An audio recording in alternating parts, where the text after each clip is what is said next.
కొమరంభీం ఆసిఫాబాద్ జిల్లా ప్రధాన వార్త కనుక చూసినట్లయితే అడవుల మధ్య అభివృద్ధికి దూరంగా ఉంటున్న ఆదివాసీల జీవితాల్లో వెలుగులు నింపిన హేమండార్ఫ్ ఎలిజబెత్ దంపతుల వర్ధంతిని ఘనంగా జరుపుకున్నారు ఆదివాసీలు.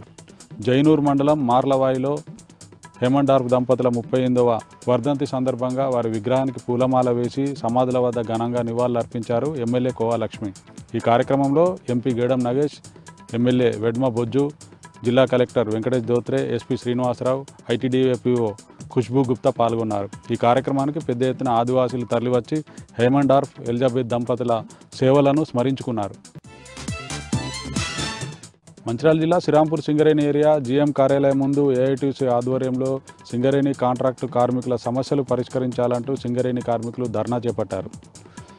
సింగరేణి కాంట్రాక్టు కార్మికులకు హైపవర్ కమిటీ వేతనాలు అందజేయాలని, ఈఎస్ఐ వైద్య సౌకర్యం కల్పించాలని, భూగర్భ గనుల్లో పనిచేసే కార్మికులతో సమానంగా అలవెన్సులు చెల్లించాలని, ఉద్యోగ భద్రత కల్పించాలని, సింగరేణి ఏరియాల్లో ఖాళీగా ఉన్న క్వార్టర్లను కాంట్రాక్టు కార్మికులకు కేటాయించాలంటూ డిమాండ్ చేశారు.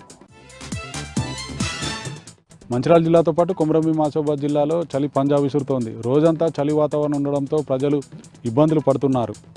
కొమరంభీం ఆసిఫాబాద్ జిల్లాలో ఏజెన్సీ ప్రాంతాలైన సిర్పూరియు, కెరామెరి, తిర్యాని, వాంకిడి, చింతలమానేపల్లి మండలాల్లో అత్యల్ప ఉష్ణోగ్రతలు నమోదవుతున్నాయి. చలి ప్రభావంతో ప్రజలు స్వెట్టర్లు, మఫ్లర్లు కొనుగోలు చేస్తున్నారు. అత్యల్ప ఉష్ణోగ్రతలకు వృద్ధులతో పాటు పిల్లలు జాగ్రత్తగా ఉండాలంటూ డాక్టర్లు సూచిస్తున్నారు.